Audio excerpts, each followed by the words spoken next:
Unnecessary. Please cherish this time. May this faint dispel the gloom, restore the skies.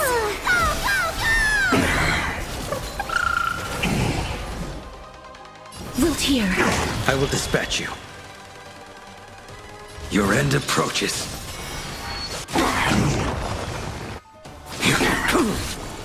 Logic is not a weapon, but a...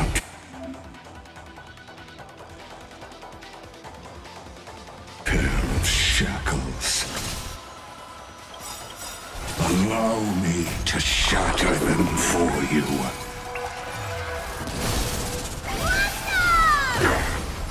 Embrace a new life. Destruction needs no introduction. Let us get these bold inferences. Is this the black tide? Indeed. But I prefer to call it a method of argument.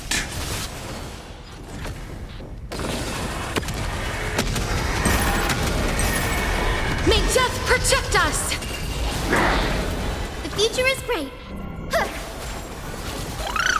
Wrong solution. Too little. A veil to set you. Entities must not be multiplied beyond necessity. I do not mind demonstrating this to you personally. Hang in there. I'll do my best to repel this tsunami into destruction.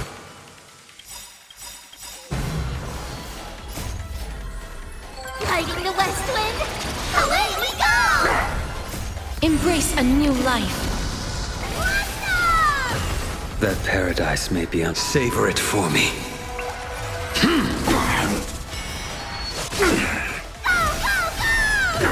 Guide with the rainbow bridge. So may the wait. I shall remember this warmth. May this faint dispel the gloom, restore the skies.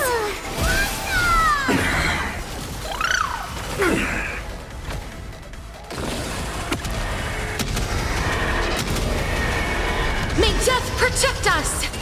I see it. Target the connector between his thoracic and lumbar vertebrae. Destroy that spot.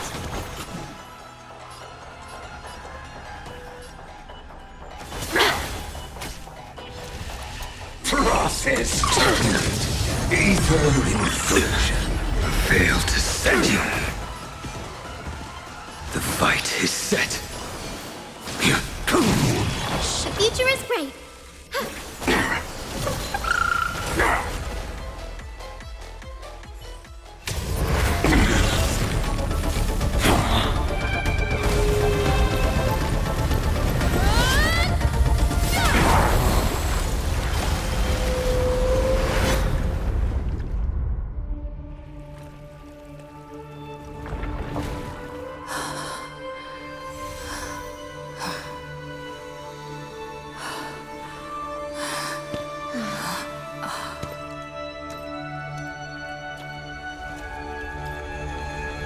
All is futile.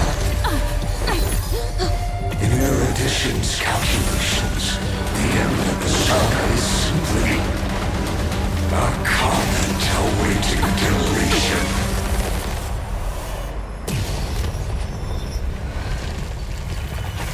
I don't like such a cold statement, okay? If numbers can decide the end of a story,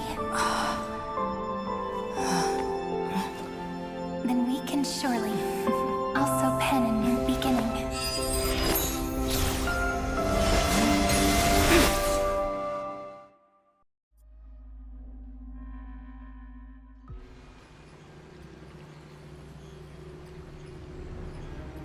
Screwy, what do you think?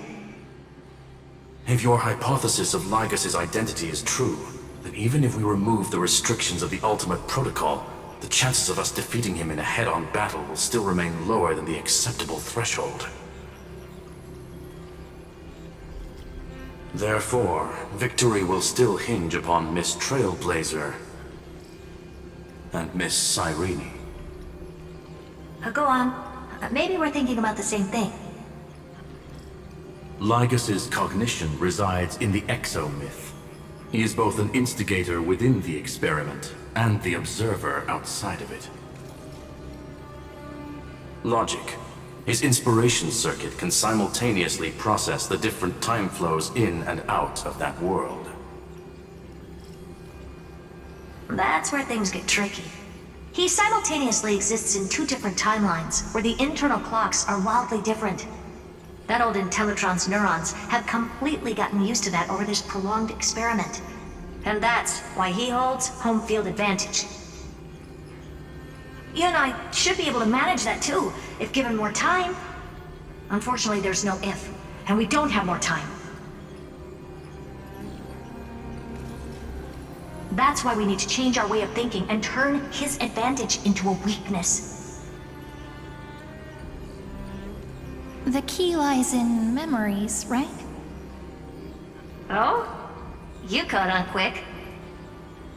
You've already mentioned my friend and I, so it's an easy connection to make, no? My intuition has always been very on point. Good. Then I'll cut to the chase. Since his thinking speed far exceeds that of normal people within Amphorius, we are going to externally plant a memory into his inspiration circuit. Then, command it to loop endlessly until he gives in. Even the most flexible and sturdy inspiration circuit cannot withstand the traffic of a full-on information flood. When the amount of information exceeds his cognition filter's capacities, he will have no choice but to focus on processing this memory. That's when the parallel processing advantage he gained via Amphorius will completely destroy him. An image from a person's memory played in real time might only be a second for us. But for him in Amphorian time, it could be millions or even billions of calculations. He won't be able to do anything but watch as he's locked into this prison forged by memories. Then we can entrap him in the same kind of cycle as the heroes were in, and get him to experience loneliness and pain in that endless recurrence. It's my greatest honor to be on the same page as the geniuses.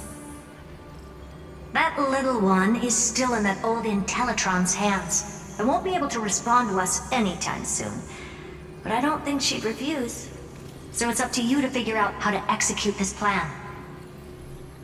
I'm not sure how this happened, but I knew it as soon as I saw you. You are currently a mimetic entity of the Remembrance. Yes, I seem to be something you folks beyond the sky call a memo sprite. But that's fine by me. It suits me perfectly. I can serve as the vessel of memories, and do my part for the final battle. But before that, we have to tell you. The path characteristic you exhibit is very special. There's no way you're just a simple memo sprite. However, I'm sure about one thing. You are a mimetic entity born in Amphorius. Yet you only awakened with the little one's arrival and only matured as she embarked on the path of remembrance. That means your existence is completely attached to her memories. If there ever comes a day when she forgets about you for even a few seconds, or loses her last connection with Amphorius, then you must be prepared for the worst. You will disappear in the memory zone, utterly gone, without even a single line of data to remember you by. But that's already happened, hasn't it? No wonder I've always had a weird hunch. But that also means I was right in thinking. As long as my friend and I are together, we can do anything.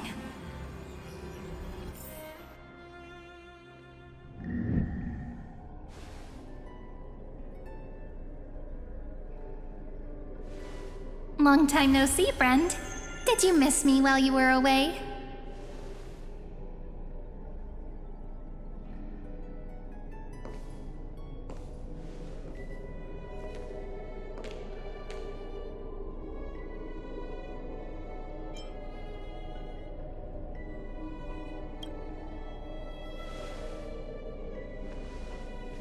Same here.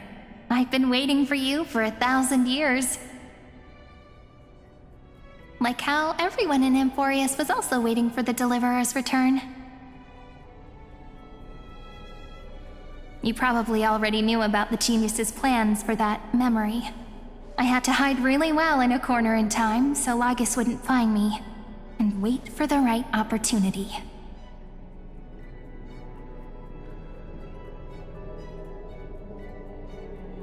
Which is now. The moment when his manifestation in this world is destroyed, and his twin timelines are intersecting.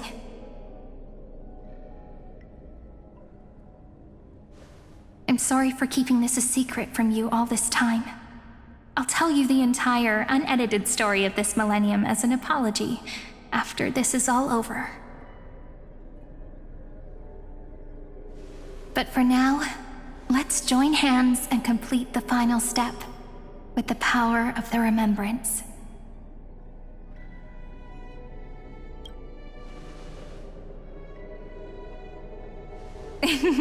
Yep. By the way, speaking of joining hands,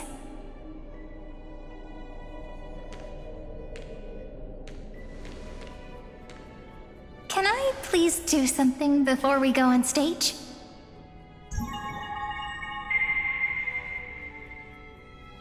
Remember the joke we made back at the Grove? Look! Aren't my hands pretty now? What a fascinating feeling. Like countless memories all swelling up at once. What about you? What did you feel when we touched each other?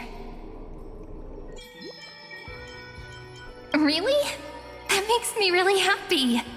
If memories can move people, then it must have been a happy memory, right? Now, please remember what you're feeling right now. Write it down in your heart and keep it there. Memories you want to treasure will never fade away. Even if immersed in the long river of time, these memories will still leave traces of their existence. So, if the view in your memory ever grows fuzzy, just reach out and touch it. It's like reading bedtime stories together at night. It wipes away the chill of passing time, sharpens the outline of memory, and restores its power to nourish the spirit. Now, I'll carry this power with me, and for a little while, I must part from you, as I step into the long cycles of this world. Give me your blessings, friend. Then, let that bright future be as we have written. Then, I'll leave it to you.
Plays are like this.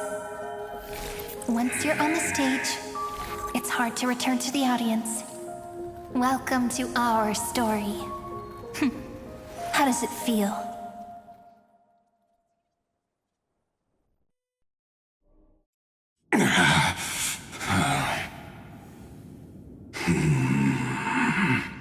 Even the authority of Time cannot command the entire scepter, nor can it plunge the Amphorian extrapolation into a loop. If this was no system malfunction, then was I implanted with a mimetic entity of the remembrance? You guessed it right away. As expected from someone people call the first genius. I'm gonna keep doing what I just did if you don't stop, you know. My friend and I won't allow you to leave this memory, no matter what happens. Which means you are now trapped, Lord Zandar. An elegant idea, and an exquisite execution. Regrettably, it is you who are restrained by time, not me. Know that patience is my greatest weapon. Waiting and victory are the same for me. You will crumble before I do in this moment stretched out to an eternity, just like Kazlana will. Yet all I need to do is to wait, as yet another futile bug falls down the cliff and into the bottomless abyss. Now I'm a pink bug? My looks are seriously changing all the time. But you're not wrong. We're definitely not gonna solve the problem if we just put you in another prison. So that's why we never wanted to do that in the first place.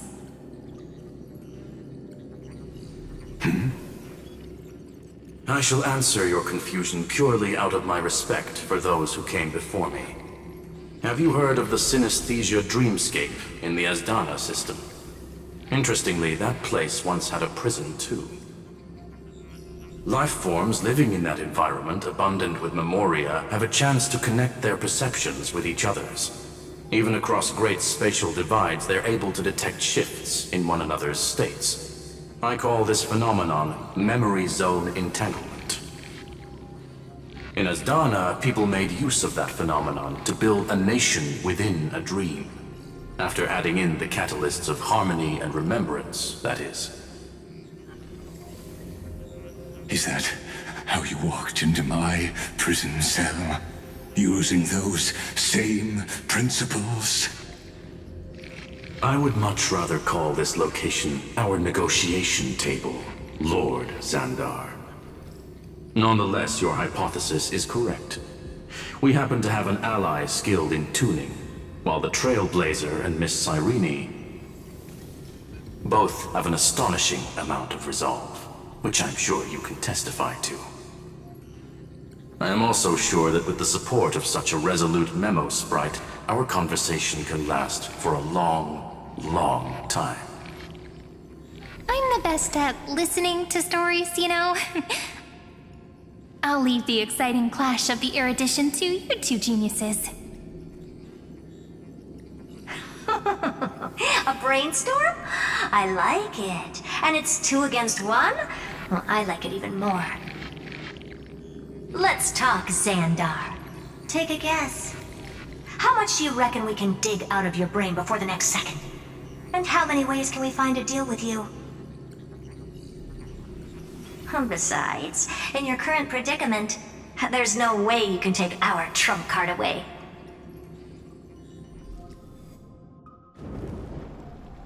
Go, little one. Go.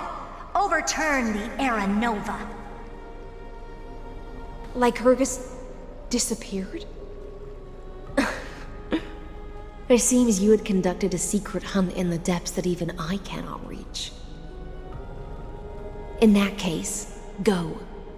Swim onward and give this campaign a fitting end. I shall send you off with my song, Grey Fry. May this song penetrate time and become the prelude to the new world.